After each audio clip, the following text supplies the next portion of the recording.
Perkenalkan, nama saya Maria Francisca Engo, NIM 052998921, Prodi Ilmu Administrasi Bisnis, UT dari UT Kupang.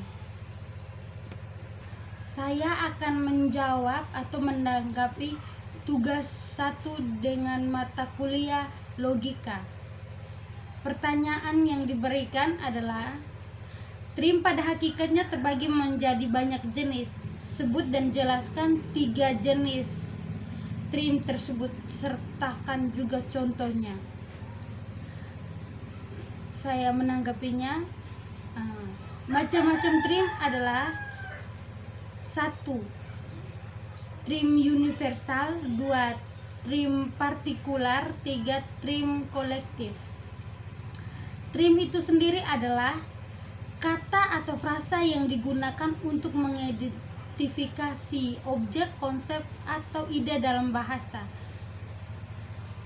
Berikut adalah 3 macam trim beserta contohnya. 1. Trim universal. Trim universal adalah trim yang merujuk pada kelas atau kategori objek yang luas. Contohnya manusia, hewan, dan benda. 2. Trim partikular. Trim partikular adalah trim yang merujuk pada objek atau individu tertentu.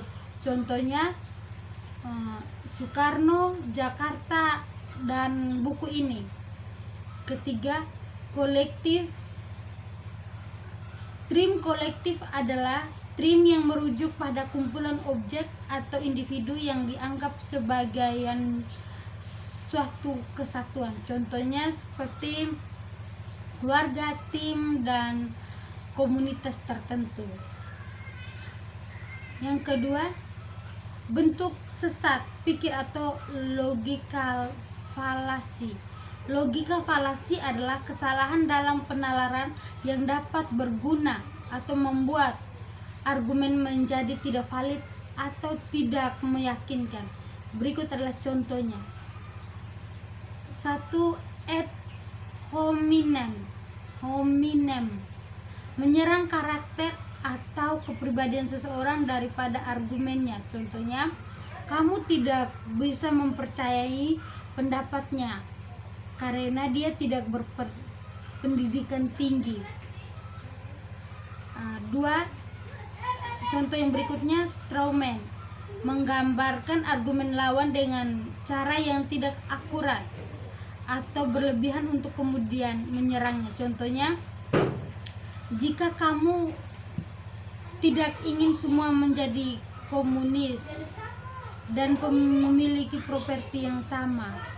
Yang ketiga, false dilema, menyajikan pilihan yang terbatas dan tidak mempertimbangkan opsi lain yang mungkin ada. Contohnya, kamu harus memilih antara mendukung pemerintah atau mendukung oposisi. Cara menghindari logika falasi. Untuk menghindari logika falasi perlu dilakukan beberapa hal berikut. Yang pertama, berpikir kritis, berpikir secara kritis dan analitis dalam mengevaluasi argumen dan informasi. 2. Memahami logika, memahami prinsip-prinsip logika dan bagaimana mengidentifikasi kesalahan